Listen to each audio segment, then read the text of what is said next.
किंतु अनुभव से ही सही समय में सही कार्य करने का ज्ञान मिलता है। सही मार्ग, सही शस्त्र, सही प्रहार। जहाँ बुद्धि का परम शस्त्र हो युवान के पास, वहाँ अनुभव भी हार जाया करता है।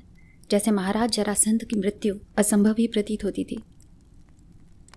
वे अपराजेय नहीं हैं, पराजित तो वे उससे भी पहले कई बार हुए थे।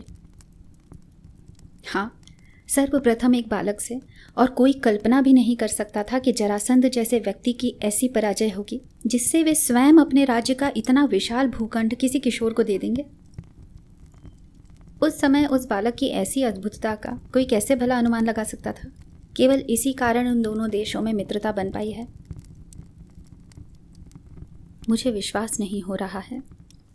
मुझे कदापि यह पता नहीं था कि राजमहल के बाहर, राजमहल के भीतर रहने वाले व्यक्तियों की इतनी अधिक चर्चाएं होती हैं। हम इस व्यक्ति के विषय में कुछ अधिक चर्चा नहीं करते हैं यहाँ। यह समय उसी व्यक्ति का है बंधु।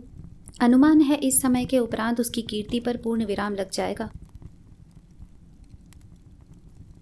एक बालक तो नहीं था मैं, किंतु तरुणाई की धूप में कदाचित पग रख लिए थे मैंने। योद्धा की शूरता के रंग में रंग जाने का लालायित सागर तो सदा ही उफनता रहता था मेरे भीतर, किंतु जीवन अनुभव की कौड़ियाँ कम ही पलटी थीं। मैंने आश्रम से सारे राजस्व पाठ तो पढ़े थे, परंतु मैंने सदा से स्वयं को केवल एक योद्धा के रूप में ही देखा था। मैं तो यह तक अच्छी तरह नहीं जानता था कि कोई विकटता से भरा कार्य राजस्व दल की कड़ी में कौन कौन से पदों पर किस तरह वितरित किया जाता है। मैं शून्य के ही निकट था। जब श्वेत दुग्ध रस की धाराएं तीव्रता से मेरे शीश से बहाई जा रही थीं, उन अविश्वसनीय क्षणों को वास्तविकता की पूंजी में भरते भरते भला कैसे भान हो पाता मुझे कि मन के प्रलय में असमंजस वास्तव में किस बात का भरा हुआ है। केवल एक कार्य का बोध था मुझे, स्वतंत्रता का। दशकों तक हर राज्य और राष्ट्र के हर नगर की प्रगति हुई, किंतु अंग वही रहा। कोई प्रगति नहीं, कोई व्यापार नहीं, कोई मित्रता नहीं। यह देश केवल भूमि पर एक भूगोल आकृति का स्थल था जिसमें मगध को कर देने वालों का निवास माना जाता था। और मैं कभी जान नहीं पाता यदि पिताजी मुझे ज्ञान अर्जन के लिए हस्तिनापुर न लेके आते।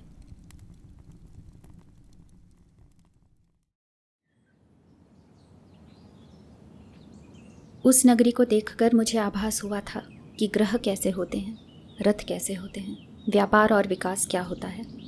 उस नगरी ने मेरे भीतर बल वृद्धि की इच्छा को और प्रेरित कर दिया था। मैं युद्ध देखा करता था।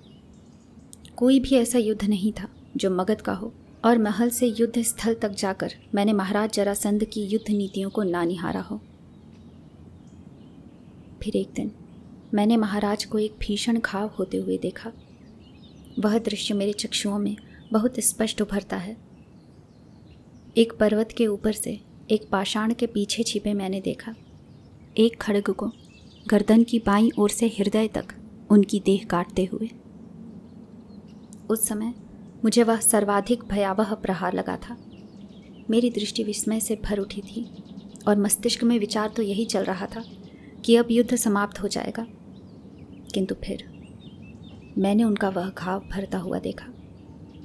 उनकी देह अकस्मात ही पुनः जुड़ती जा रही थी उसी समय मेरी आंखों के समक्ष, और वे युद्ध से विजयी होकर लौटे बिना मृत्यु प्राप्त किए। तब मुझे उनके वरदान और विशेष देह के विषय में ज्ञान मिला था। मैं सोचा करता था कि किस प्रकार लड़ूंगा उनसे।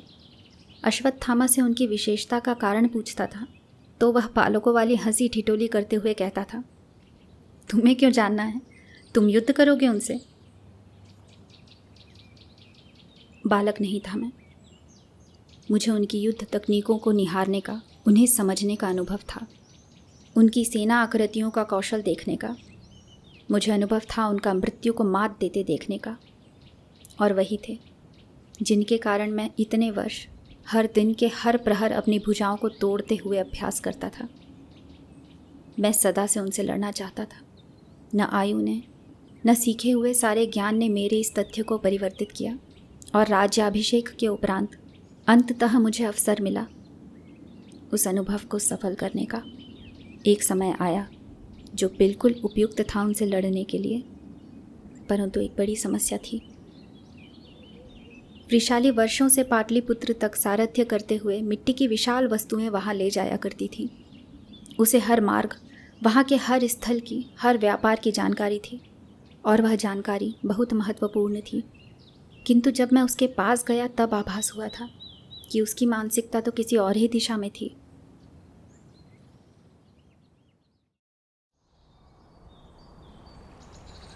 नहीं, वृषाली ने मुझे स्पष्ट उत्तर दे दिया था।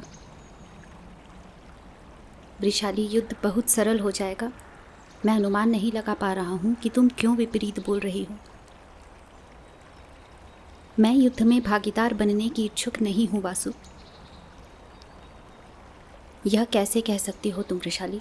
तुम सारा विवरण जानती हो। तुम्हें तनिक भी अनुभूति है इस युद्ध की विजय हमें क्या वरदान देगी। मुझे अधीनता के विषय में न समझाओ। तुम वर्षों से कुरु में थे। मैं यहाँ हर व्याख्या अधिक स्पष्टता से जानती हूँ। तुम अनुभूत नहीं कर पा रहे हो कि मगध से युद्ध कोई रंगमंच की प्रतियोगिता नहीं है। कितने ही अपनी मृत्युशैया पर लेटे हुए दिखेंगे। इस युद्ध में हमारे लिए कितना अवसर दिख रहा है तुम्हें? पर यह युद्ध हमारी स्वतंत्रता की ओर एक विशाल अवसर तो है। तुम्हें जानकारी है, हमें स्पष्टता से किसी भी रूप की सहायता से मना कर दिया गया है। सबकी यही कामना है कि कोई किसी प्रकार मगध को पराजित कर दे, किंतु कहीं किसी राज्य से कोई इस रण में किसी भी दल का मौखिक रूप में भी साथ नहीं देगा। मैंने बहुत कठिनाई से योद्धाओं को एकत्रित किया है वृषाली। कितने तो अपने गृह त्याग कर चले गए थे। वासु, राज्य अभिषेक का अर्थ यह नहीं है कि तुम बाध्य हो युद्ध करने के लिए। सुनो वृषाली, मैं उत्सुक नहीं हूँ युद्ध के लिए, किंतु बिना किसी कारण अपना सारा अर्जन उन्हें दे देने से मना करने का पूरा अधिकार है मुझे और उन सभी को जो इस समय मेरे साथ हैं। स्वाधीनता का पूरा प्रभुत्व है देश को। इसका कोई संबंध नहीं है अभिषेक से। केवल यही कारण नहीं है वासु।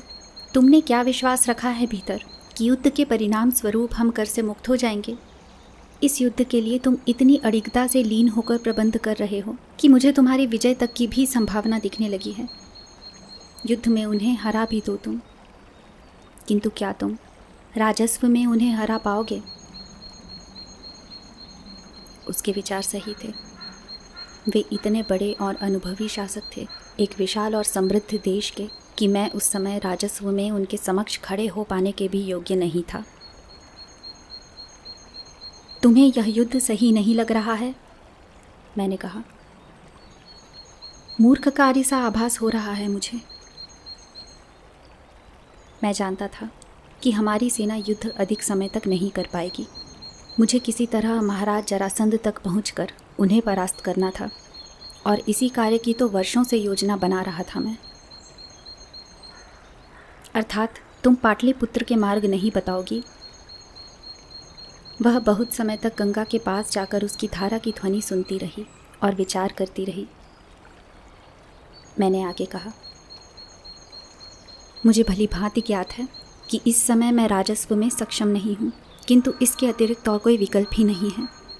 यह समय बीत गया तो हम स्वयं का सैन्य दल सृजन करने के योग्य भी नहीं रहेंगे। तुम उनसे युद्ध जीत जाओ, इसकी संभावना ही न के बराबर है, किंतु युद्ध यदि हमारे पक्ष में रहा भी तो तुम्हारे लिए परिस्थितियां और भी विपरीत हो जाएंगी। मगध बहुत से राज्यों से संबंध रखता है वासु। कितनी ही मित्रता हो तुम्हारी, किंतु कुरु राज्य भी साथ नहीं देगा तुम्हारा। तुम सब स्थापित रख पाओगे? स्वधीनता की एक आशा का प्रारंभ हो, इसके लिए मैं हर परिस्थिति से लड़ लूँगा। ठीक है, तुम्हें मगध की हर जानकारी दूंगी मैं।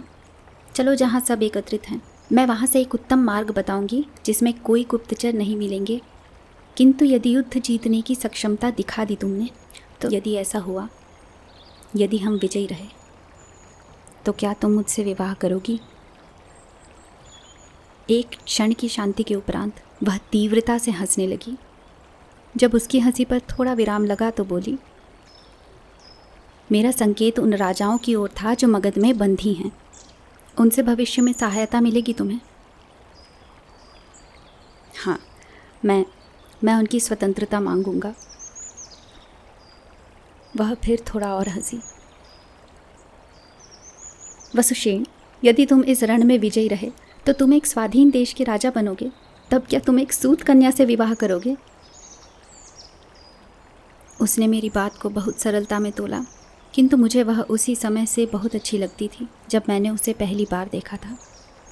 प्रथम दृश्य में ही श्वेत लहराते वस्त्रों में सारथी का रूप लिए इतनी अद्भुत दिखाई दे रही थी जैसे चंद्रमा की सारी उज्ज्वल काया स्वयं में भरे वह विशाल सूर्य रथ ही चला रही हो। नहीं, संसार की सर्वाधिक रूपवान और बुद्धिमान कन्या से विवाह करूंगा। तुम परिस्थिति का विवरण जानते हो ना? मैं यह नहीं जानता कि यह बात करने का अवसर मुझे फिर मिलेगा या नहीं।